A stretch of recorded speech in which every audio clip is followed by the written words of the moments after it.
네, 반갑습니다. 웨스트민스터 대요리 문답 4월 4일자 수업을 시작하겠습니다.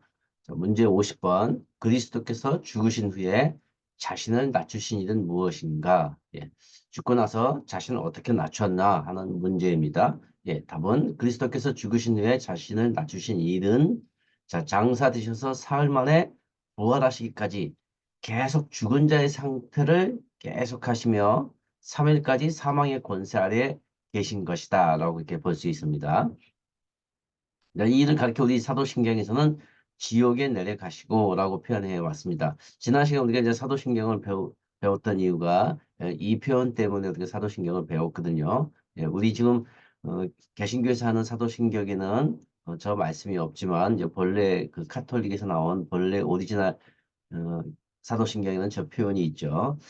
자, 이에 관련된 말씀들을 한번 보겠습니다. 고린도전서 15장 내가 받은 것은 먼저 너희에게 전한 것이니 이는 성경대로 그리스도께서 우리를 위하여 죽으시고 장사 지낸 바 되셨다가 성경대로 사흘 만에 다시 살아나사 해서 그리스도의 장사 지냄은 복음에 필요한 여건이다라는 말씀을 볼 수 있습니다.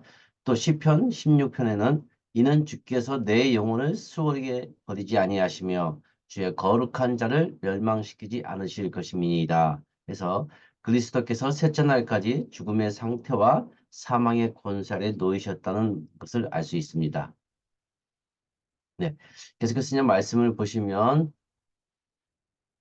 로마서 6장에 이는 그리스도께서 죽은 자 가운데서 살아나셨음에 다시 죽지 아니하시고 사망이 다시 그를 주장하지 못할 줄 알미로다. 네, 마태복음 12장에는 요나가 밤낮 사흘 동안 큰 물고기 뱃속에 있었던 것 같이 인자도 밤낮 사흘 동안 땅 속에 있으리다 라는 말씀으로 그리스도의 육체에 대한 사망 권세는 단지 한시적이며 3일 동안의 제한적인 시간인 것을 알 수 있는 거죠.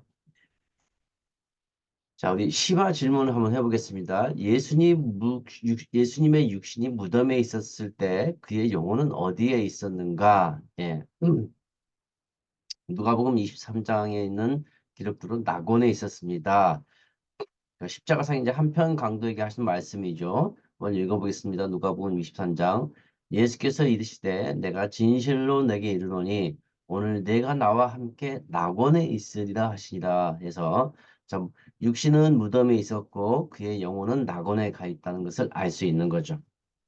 그 한편 강도와 함께 낙원에 있을 거라고 약속을 했기 때문에 자, 이 말씀대로 낙원에 가 계셨던 것을 알 수 있습니다.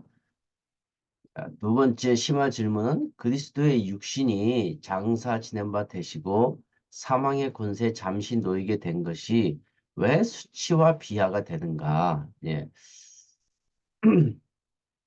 자, 왜냐하면 죄의 값은 사망이라고 로마서 6장에서 얘기하고 있죠. 예, 죄의 값은 사망이요. 하나님의 은사는 그리스도 예수 우리 주 안에 있는 영생이라는 말씀이 있기 때문에 그렇습니다. 자, 그리스도는 거룩하신 하나님이셨고 그에게 죄가 없었고 따라서 우리 죄를 대신 짊어지시지 않는 한 사망의 권세가 그에게 미칠 수 없었다. 네.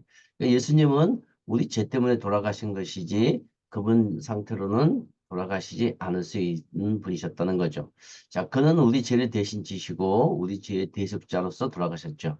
그 장사 지냄이 죄값의 일부이기 때문에 우리 주님의 비하의 요소가 되는 것입니다. 되어 있습니다. 자, 죽지 않으셔도 될 분이 죽었기 때문에 그것이 수치와 비하가 되는 것이다. 라는 것을 알 수 있는 것이죠. 자, 그렇다면 왜 그리스도의 육신이 잠시 동안 사망의 권세 아래 놓이게 되었는가라고 되어 있습니다. 자, 왜냐하면 죄에 따른 형벌의 값을 완전히 치르셨고 그의 백성의 범죄함이 완전히 속해졌기 때문이다. 만일 그리스도의 육신이 무덤에 영원히 갇혀 있다면 죄에 따른 형벌이 완전히 지불되지 않았음을 의미했을 것이다라고 볼 수 있는 거죠. 예. 예수님은 죽지 않으실 분임에도 불구하고 우리들의 죄 때문에 죽으셨죠. 그래서 우리에 대한 죄의 그 값을 완전히 다 지불하시기 위해서는 완전한 죽음이 필요했던 것입니다. 일부 어떤 사람들은 예수님이 죽지 않고 잠시 기절했다, 뭐 여러 가지 또 뭐 예수님이 살아서 도망갔다 뭐 이런 여러 얘기가 있지만 그렇다면 우리의 죄가 사해지지 않는 것입니다. 완전하게 죽으셔야 하기 때문에 죽으셔야지만 형벌의 값을 완전히 치를 수 있는 것이죠. 자, 천주교 사도신경에 나타난 그가 음부에 내려가사 저승에 가시어 이제 이런 표현이 있는데 자, 이 표현에 대해서 우리가 지난 시간에 잠깐 살펴봤지만 자, 이 표현은 여러 가지로 해석이 되었죠. 자, 어떤 이들은 이제 그리스도께서 문자적으로 음부, 즉 마귀와 악한 천사들이 거하는 지옥이 아니라 구약의 성도들이 기다리고 있는 음부에 내려가셨다고 주장합니다. 자, 그들은 말하기를 거기서 그리스도께서 구약의 영들에게 설교하셨고 천국에 들어갈 길을 열어놓으셨다고 주장합니다. 자, 로마 가톨릭 교회와 일부 개신교에선 이러한 교회가 견지하고 있는 이러한 해석은 사실 불건전한 해석이며 베드로전서 3장 18에서 20절의 그릇된 해석에 기초한다고 볼 수가 있습니다. 자, 여기에서 이제 그 음부라는 개념, 음부라는 것은 성도들이 죽으면 뭐꼭 성도는 아니어도 됩니다. 이제 우리 사람들이 죽으면 가는 곳을 음부라고 합니다. 예, 그 음부. 예, 그리고 그 음부 안에는 이제 형벌을 받는 음부가 있고요. 편안하게 쉬는 낙원이 있습니다. 이제 두 가지로 구분이 되어 있고요. 자, 그래서 예수님께서 죽으시고 그럼 음부에 가서 뭘 하셨는가? 예. 지금 읽어드린 것처럼 이제 구약의 영들에게 설교하고 그들이 천국에 들어갈 길을 열어 놓으셨다라고 하는 것은 그렇다면은 예, 그 음부에 있는 사람들 여기서 이제 음부라는 것은 이제 그 지옥과 같이 고통을 받는 것을 얘기하는 것이죠. 그 음부에 들어간 사람들도 또 천국에 들어갈 수 있는 어떤 길이 열릴 수 있느냐 라고 이제 볼 수 있는 그런 관점이 있는 것이죠. 근데 그런 것은 아니라는 거죠. 자, 베드로전서 3장에 보면 그리스도께서도 단변의 죄를 위하여 죽으사 의인으로서 불의한 자를 대신하셨으니 이는 우리를 하나님 앞으로 인도하려 하심이라. 육체로는 죽임을 당하시고 영으로는 살리심을 받으셨으니 그가 또한 영으로 목에 있는 영들에게 선포하시니라는 이 말씀 때문에 이제 이렇게 주장하는 사람들이 있는데 이 말씀에 대한 그릇된 해석 때문에 그렇다는 것을 우리가 알 수 있는 거죠.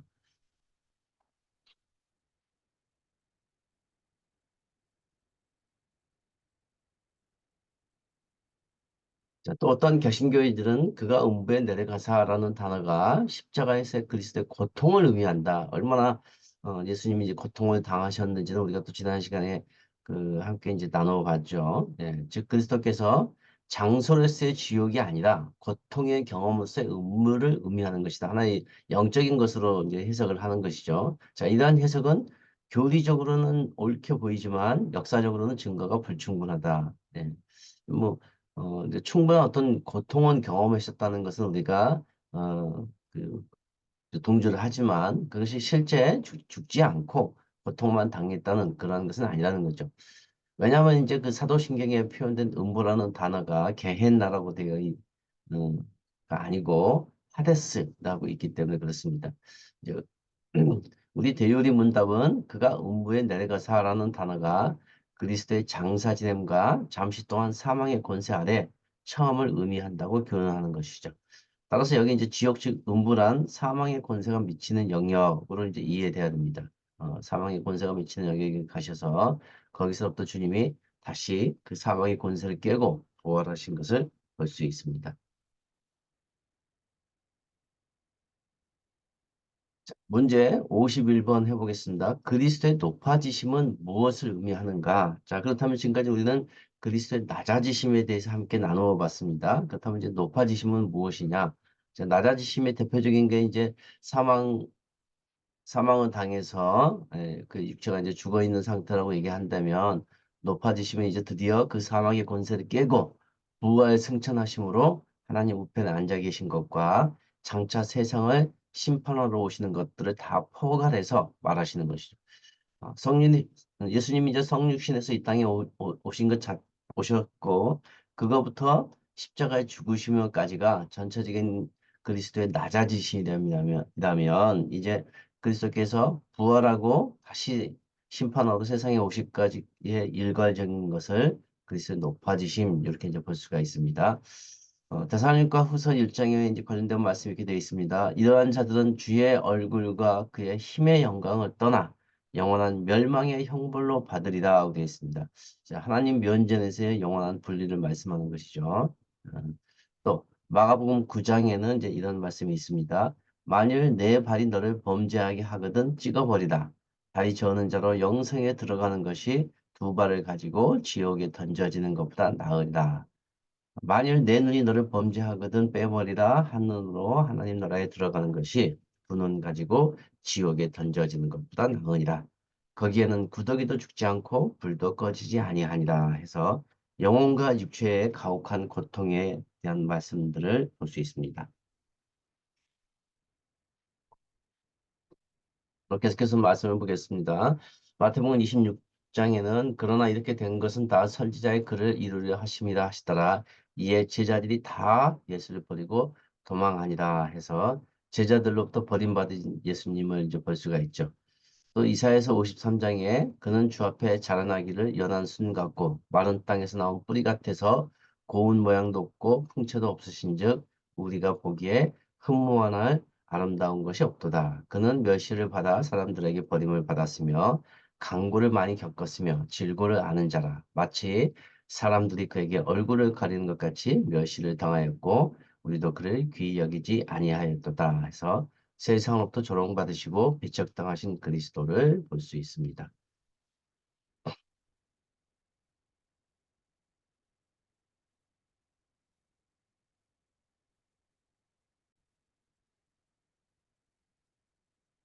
네, 계속해서 말씀을 보시면 고린도전서 15장에는 장사 지낸 바 되셨다가 성경대로 사흘 만에 다시 살아나사 해서 그리스도의 부활에 대한 말씀들을 하고 계십니다. 또 사도행전 1장에 보면 이 말씀을 마치시고 그들이 보는데 올려져 가시니 구름이 그를 가리어 보이지 않게 하더라. 올라가실 때 제자들이 자세히 하늘을 쳐다보고 있는데 흰옷 입은 두 사람이 그들 곁에 서서 이르되 갈릴리 사람아 어찌하여 서서 하늘을 쳐다보느냐? 너희 가운데서 하늘로 올려지신 이 예수는 하늘로 가심을 본 그대로 오시리라 하였느니라 되어 있습니다.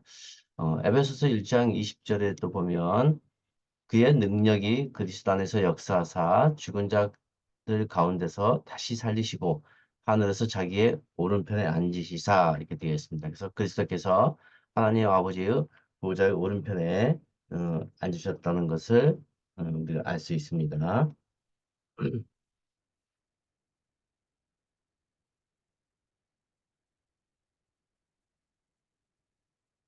예. 그렇다면 그리스도의 승기 상태, 승기가 이제 승천해서 귀하게 되신 이 상태가 포함하고 있는 네 가지 요소는 무엇인가 이렇게 봤을 때 첫 번째는 이제 그의 부활이죠. 두 번째는 그의 승천이고 세 번째는 하나님 보좌 우편에 자정하시는 거고요. 네 번째는 세상을 다시 심판하기 위해 다시 오십니다. 그래서 그리스도의 낮아짐과 반대로 그리스도의 높아지심은 네 가지 요소를 가지고 있다. 이렇게 이제 보시면 될 것 같습니다. 자, 그렇다면 이 네 가지 요소 가운데 과거와 현재 요소는 무엇이며 앞으로 되질 미래의 요소는 무엇인가? 예. 두 가지 있고 그리스도의 부활과 승천은 이제 이미 과거 2000년 전에 다 발생이 됐죠. 예. 그리고 한 가지 요소, 하나님 보좌 우편에 자정하고 계시는 건 현재죠. 현재 하나님의 우편, 보좌 우편에 앉아 계시고요. 자, 미래는 세상을 심판하기 위해 다시 오시는 것이 미래에 되어질 일이다. 이렇게 나눠볼 수가 있습니다. 자, 52번 문제 보겠습니다. 그리스도께서 부활해서 어떻게 높아지셨는가? 자, 예수님의 이제 승기 높아지심의 첫 번째 요소가 부활인데요. 자, 그 부활로 어떻게 높아졌느냐? 이게 이제 볼 수 있습니다. 이제 질문입니다. 자, 답을 보면 그리스도께서는 부활해서 높아지심은 그분이 죽었음에도 불구하고 죽음이 그분을 가둘 수 없었기 때문에 썩임을 당하지 않으셨으며 고난받으신 바로 그 몸을 가지셨는데 그 몸은 육체의 기본적인 성질, 본질적 속성이라고 하죠. 그것을 그대로 가지신 몸이었다. 그러나 죽을 수밖에 없거나 세상 사람에게서 공통적으로 볼 수 있는 연약함을 지닌 것은 아니었다는 것을 알 수 있죠. 네, 바로 이제 이 몸은 영혼과 참으로 연합하여 사흘 되는 날 죽은 자 가운데서 자신의 힘으로 다시 살아나신 것을 말합니다. 네, 자신의 힘으로 살아나셨죠. 그러면서 하나님의 아들 되심을 선포하셨고요. 하나님의 공의를 만족시키셨고 죽음을 이기시고 죽음의 권세를 가진 사망, 사탄, 마귀 사탄을 정복하셨죠. 그리하여 산자와 죽은 자의 주가 되셨고 그뿐 아니라 그리스도께서는 모든 것을 교회 머리 대신 공인으로서 행하셨다 하는 것입니다. 자, 우리 신자들에게 의롭다 함을 주시고 그들을 은혜 가운데 생동하시며 원수와 싸울 때 도우시며 마지막 날에 그들이 죽음에서 부활할 것을 확정하셨습니다. 자, 이렇게 이제 그리스도의 부활은 많은 내용들을 품고 있습니다. 자, 여기에 이제 관련된 말씀을 보면 사도행전 2장을 볼 수 있습니다. 하나님께서는 그를 사망의 고통에서 풀어 살리셨으니 이는 그가 사망에 매여 있을 수 없습니다. 이는 내 영혼을 음부에 버리지 아니하시며 주의 거룩한 자로 썩음을 당하지 않게 하실 것이미로다. 해서 그리스도의 육신은 무덤에 계실 동안 썩지 아니하셨다. 예, 보통 사람은 이제 어떻게 되죠? 사람은 죽음과 거의 동시에 몸이 부패합니다. 사람은 그래서 아주 급속도로 부패를 하고요. 이런 그 사람의 그 부패는 동물들의 부패하고는 굉장히 다른 차원의 것을 가지고 있습니다. 자, 동물들은 죽어도 그 몸이 금방 그렇게 부패되지는 않고요. 자, 우리가 이제 동물들을 이렇게 이제 도축하고 나서 그 동물들을 이제 우리가 이제 먹기도 하잖아요. 그런데 사람의 몸은 급속하게 썩기 때문에 그런 것들이 쉽지는 않습니다. 자, 그런데 우리 예수님은 무덤에 계실 동안 썩지 아니하셨다는 것이죠. 자, 누가복음 24장에 보면 내 손과 발을 보고 나인 줄 알라. 또 나를 만져보라. 영은 살과 뼈가 없으되 너희 보는 바와 같이 나는 있느니라. 예수님의 이 부활의 독특성이죠. 보통 이제 우리가 영, 천사, 귀신 이런 존재들은 살과 뼈가 없죠. 말 그대로 영만 있습니다. 살과 뼈는 이제 육에 해당하는 거고요. 그런데 이 부활하신 예수님을 보니까 영, 영만 있는 것이 아니라 동일한 육체를 가지고 계신 거예요. 그래서 이제 그리스도께서는 고난 받으신 동일한 육신으로 부활하셨다. 뭐 우리가 이제 뒤에서 다시 보겠지만, 자, 그렇다면 예수님이 가지고 있는 몸이 그대로 살아난 거냐? 네, 그것은 아니라는 거예요. 뒤에서 다시 좀 자세히 보겠습니다. 자, 로마서 6장. 이는 그리스도께서 죽은 자 가운데서 살아나셨음에 다시 죽지 아니하시고 사망에 다시 그를 주장하지 못할 줄을 알미로다. 자, 그리스도의 부활체는 영원한 몸이다. 예, 영원한 몸이죠. 자, 요한복음 10장을 또 읽어보겠습니다. 이들은 내게서 빼앗는 자가 있는 것이 아니라 내가 스스로 버리노라. 나는 버릴 권세도 있고 다시 얻을 권세도 있으니 이 계명은 내 아버지에게서 받았노라 하시니라. 그리스도께는 당신의 권세로 부활하셨죠. 예, 아버지께로 받은 그 권세로 부활하신 것을 알 수 있습니다. 자, 보통 다른 사람들은 자기 스스로가 부활할 수 있나요? 예, 그럴 수는 없습니다.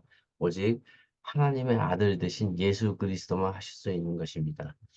자, 로마서 1장을 보니까 성결의 영으로는 죽은 자 가운데서 부활하사 능력으로 하나님의 아들로 선포되셨으니 곧 우리 주 예수 그리스도니라 해서 그리스도는 자신의 부활을 통해 하나님의 아들로 인정되셨다라고 이제 로마서에 되어 있습니다.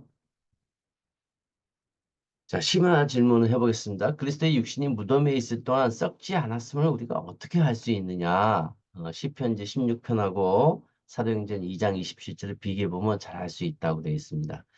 사도행전 시편 16편을 보면 이는 주께서 내 영혼을 수월에 버리지 아니하시며 주의 거룩한 자를 멸망시키지 않으실 것입니다. 하고 되어 있죠. 또 사도행전 2장 27절 보니까 네, 내 영혼을 음부에 버리지 아니하시며 주의 거룩한 자로 썩임을 당하지 않게 하실 것이미로다. 그래서 예수님의 육체는 썩임을 당하지 않았습니다.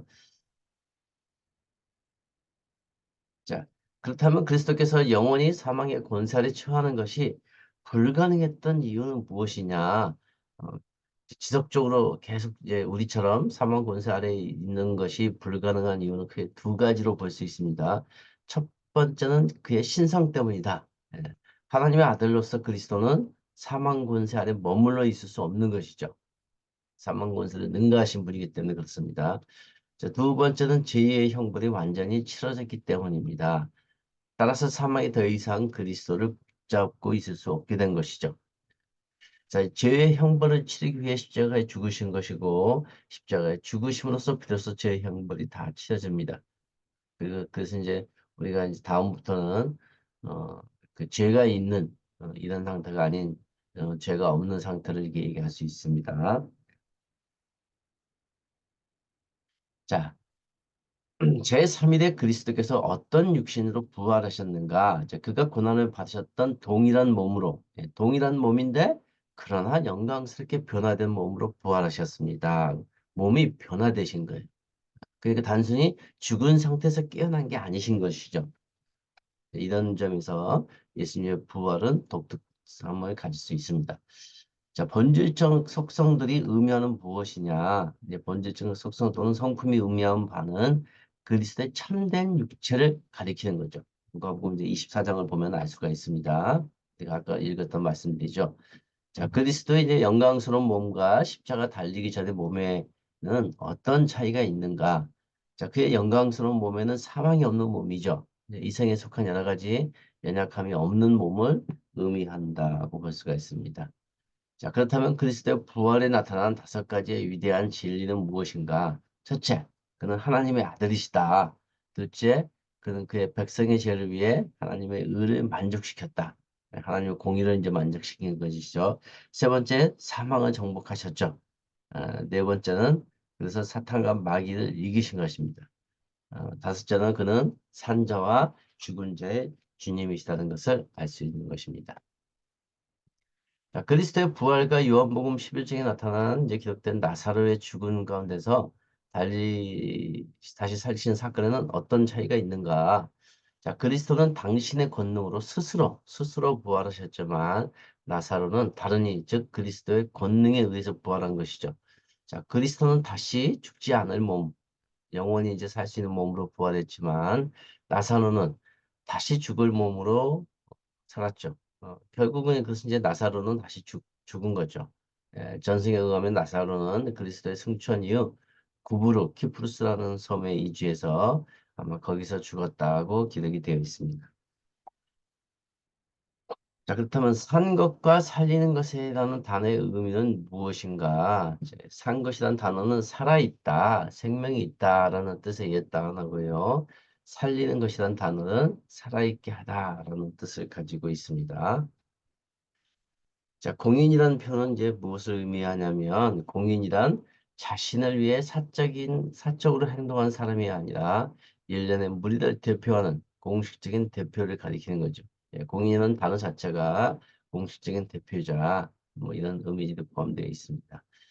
자, 이는 개인이나 사적인 시민과 반대되는 단어이고, 그리스도 위대한 구속사역은 공적인 본질을 가지고 있기 때문에 이러한 단어를 사용했습니다.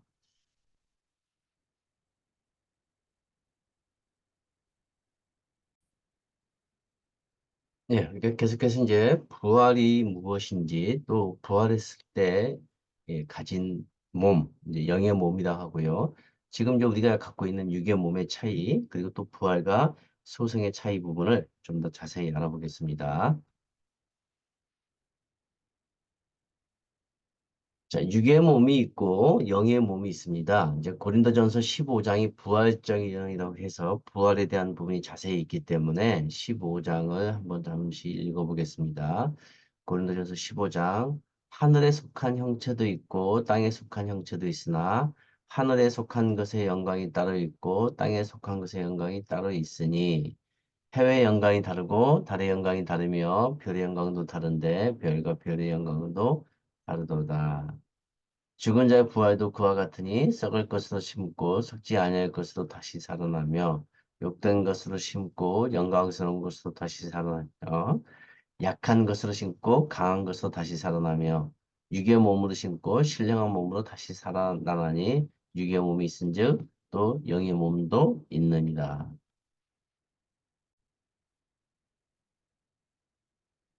예, 이 우리 개역개정 성경을 새 한글 번역을 한번 다시 보겠습니다. 고린도전서 하늘에 속한 몸들이 있고 땅에 속한 몸들이 있습니다. 하늘에 속한 것들의 영광이 다르고 땅에 속한 것들의 영광이 다릅니다. 해의 영광이 다르고 달의 영광이 다르고 별들의 영광이 다릅니다. 별과 별 사이에도 영광의 차이가 있으니까요.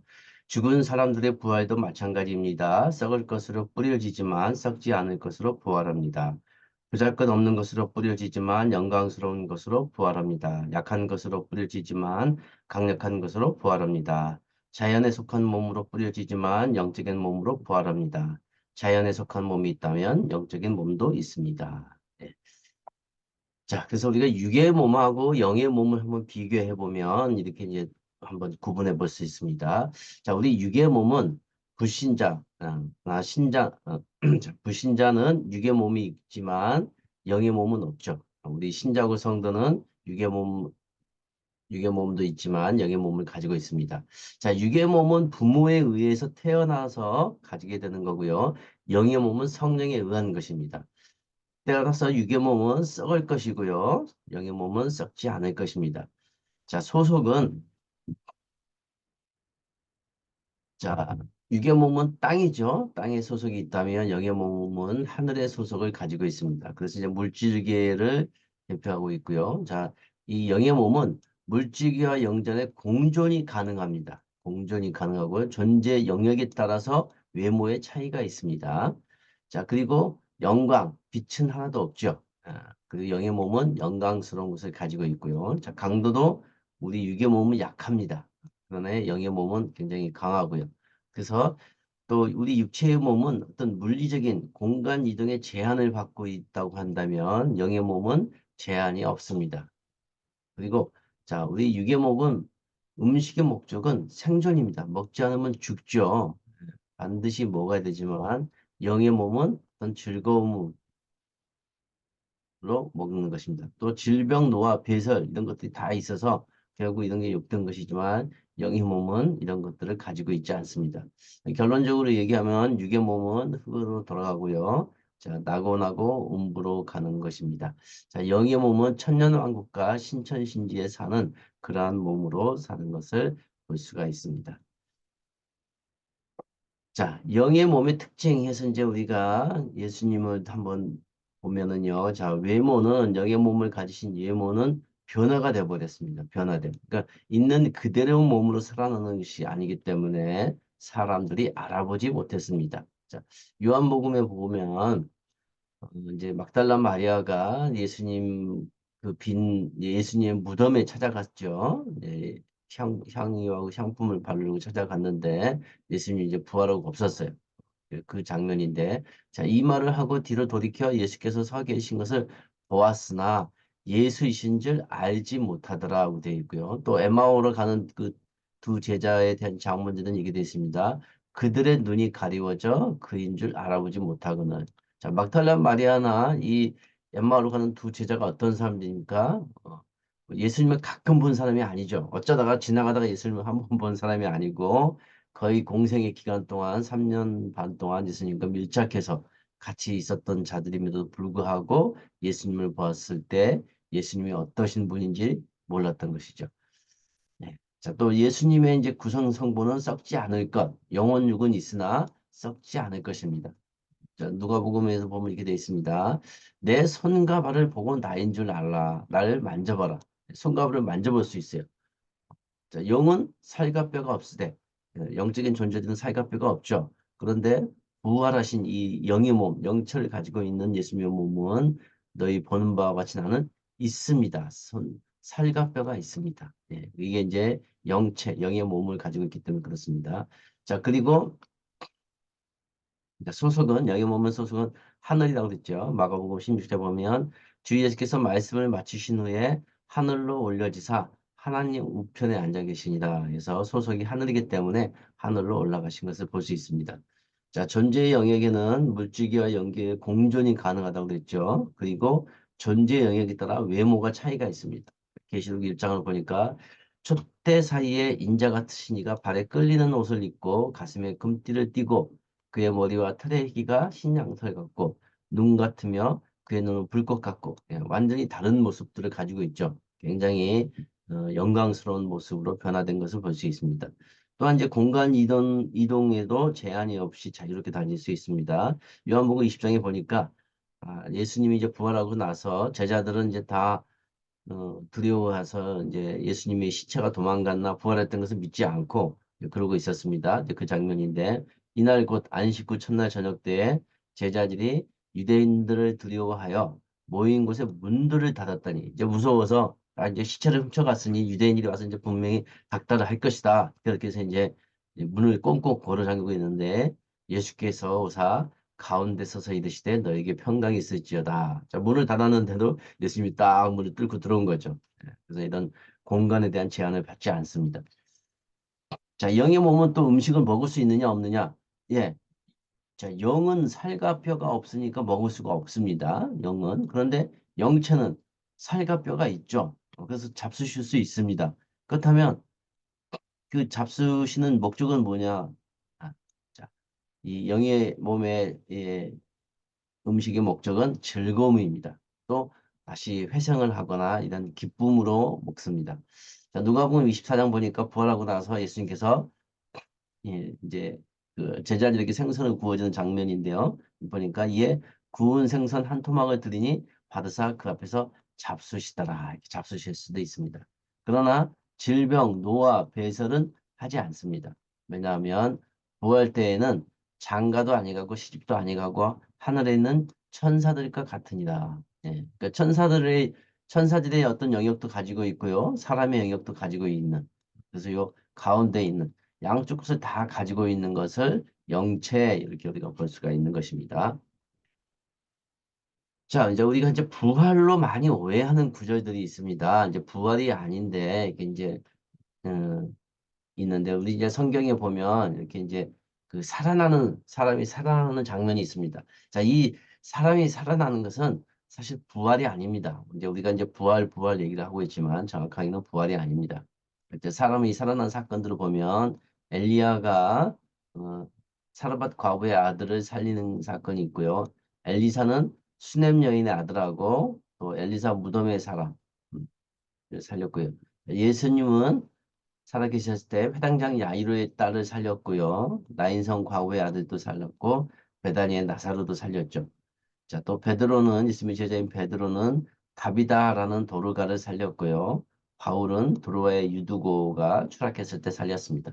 이렇게 사람을 살리는 장면들이 있는데 자, 이것은 부활이 아니고 소생입니다. 소생. 자, 그래서 우리가 부활과 소생의 차이를 보면요. 부활은 전에 살던 모습과는 전혀 다른 모습으로, 왜냐하면 영의 모습을 있기 때문에 영의 모습으로 되살아나는 것을 말하고요. 자, 소생은 죽었다가 전에 살던 모습 그대로, 육의 모습 그대로 다시 살아나는 것을 얘기합니다. 그래서 자, 부활은 우리가 영생을 할 수 있지만 소생은 영생을 하지 못하고 다시는 결국은 죽고 마는 것이 소생입니다. 자, 그래서 이제 부활로 오해하는 구절들을 보면 첫 번째 다시 살아나는 소생의 사건이 있는데 성경에는 다시 살아난 사람이 최소한 8명이다. 이렇게 이제 볼 수가 있습니다. 자, 이들은 죽었다가 그리 오래되지 않아 살아난 자들이고요. 성경에는 그들이 영원히 살았다 말이 없으므로 얼마간의 삶을 살다가 모두 다시 죽었죠. 그러므로 이들은 부활의 예표이지 실제 부활은 아닌 거죠. 이 사람들의 소생 사건에 대해서 부활로 오해되시는 분들이 는 거의 없을 거라고 생각이 됩니다. 자, 요한복음 이제 그 부활로 오해되는 말씀을 보면 이렇게 되어 있습니다. 진실로 진실로 너에게 이르노니 죽은 자들이 하나님의 아들의 음성을 들을 때가 오나니 곧 이때라 듣는 자는 살아나리라. 이 말씀을 이제 부활로 오해하는데 사실 이제 이 말씀은 부활이 아닙니다. 우리 이제 개역성경에는 이제 이것이 이제 미래형처럼 보이지만 세번역 등을 보면 현재로 말하고 있죠. 자, 음성을 들을 때가 오나니 지금이 바로 그때이다. 그래서 육신적으로 죽어 있는 자들의 부활을 말하는 것이 아니고 영적으로 허물과 죄 가운데 죽어 있는 자들, 우리들이 주님의 음성을 듣고 살아나는 것을 얘기하는 것이죠. 그래서 육체적인 부활을 얘기하는 것이 아닙니다. 자, 또 이제 부활로 오해하는 구절 중 하나가 마태복음 27장에 있는 것인데요. 이에 성소 휘장이 위로부터 아래까지 찢어져 불이 되고 땅이 진동하며 바위가 터지고 무덤들이 열리며 자던 성도들의 몸이 많이 일어나되 예수의 부활 후에 그들이 무덤에서 나와서 거룩한 성에 들어가 많은 사람에게 보이니라. 자, 이것도 이제 소생 사건인데 많은 사람들이 이걸 이제 부활로 오해하고 있습니다. 자, 그 이유는 먼저 이제 우리가 50절까지는 예수님의 십자가에 돌아가신 장면이죠. 이제 그 장면이 전환이 돼서 그 이후 일어난 기이한 이적들과 목격자들에 대한 기록들을 볼 수가 있습니다. 자, 개역개정에서는 이해라고 이제 번역이 되어 있는데 50절에 이어서 일어난 사건처럼 보이죠. 그러나 헬라어 원문을 보면 카이 이루 이렇게 해서 이제 그러나 보라 해서 순접과 전환의 의미를 가지고 있습니다. 자, 그래서 우리 개역 성경에서는 다음 같은 순서로 이제 번역을 했죠. 성도들의 몸이 무덤에서 일어났다. 예수님께서 부활하셨다. 세 번째, 그 후에 성도들이 무덤에서 밖으로 나왔다. 그리고 거룩한 성에 들어갔다. 이렇게 되어 있습니다. 예. 그런데 원어 성경에 보면 2번하고 3번의 순서가 아닌 3번과 2번의 순서로 되어 있는 거죠. 즉 부활한 성도들이 무덤에서 밖으로 나온 이후에 예수께서 부활하셨고 그리고 그 후에 그들이 거룩한 성에 들어간 것이다. 그래서 이제 이 번역의 어떤 순서상에서도 약간의 이 개역 성경에 문제가 있다는 것을 알 수 있습니다.